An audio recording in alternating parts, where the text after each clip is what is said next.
So bilang lalaki naman, kailangan mo din naman na mapasahan, na maturuan. Kaya nga pastor ka eh. Pastor ka ng tahanan mo eh. Moral duties, kung paano ang tamang pagpapalaki din, based on Bible pa rin palagi yun. Based on Holy Scriptures, kung ayun ang foundation mo talaga. Which is, ayun talaga dapat ang foundation mo. Sa papatakbo mo ng pamilya.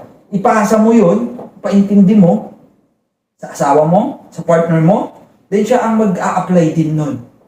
Tulungan kayo na mag-apply. Pero actually nga, accountable siya doon. And accountable naman siya sa'yo. Diba? At ikaw, bilang lalaki, accountable ka kay Most High.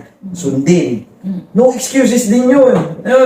Kasi gano'n naman yun eh. Kung nakikita siguro ng babae na ako bilang lalaki, nagsasubmit ako, no excuses ako kung ano ang nabasa ko sa Bible at nakita na ayun ang tama at ayun ang sinusundod ko. Ang babae, magsusunod din sa'yo kasi nakita niya na ayun eh. You become the role model.